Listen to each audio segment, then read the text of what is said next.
కీర్తనల గ్రంథము 29వ అధ్యాయము. దావీదు కీర్తన. దైవపుత్రులారా, యెహోవాకు ఆరోపించుడి, ప్రభావ మహత్యములను యెహోవాకు ఆరోపించుడి. యెహోవా నామమునకు చెందవలసిన ప్రభావమును ఆయనకు ఆరోపించుడి. ప్రతిష్టములగు ఆభరణములను ధరించుకొని ఆయన ఎదుట సాగిలపడుడి.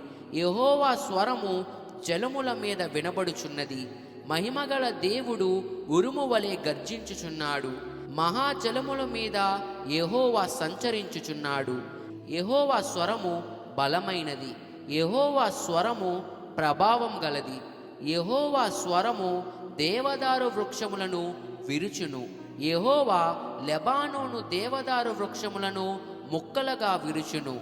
దూడవలే అవి గంతులు వేయునట్లు ఆయన చేయును. లెబానోను షిర్యోనును గురుపోతు పిల్లవలే గంతులు వేయునట్లు ఆయన చేయును. యెహోవా స్వరము అగ్ని జ్వాలలను ప్రజ్వలింపజేయుచున్నది. యెహోవా స్వరము అరణ్యమును కదిలించును. యెహోవా కాదేశు అరణ్యమును కదిలించును. యెహోవా స్వరము లేళ్లను ఈనజేయును.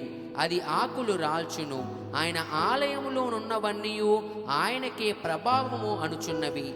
యెహోవా ప్రళయ జలముల మీద ఆసీనుడాయను.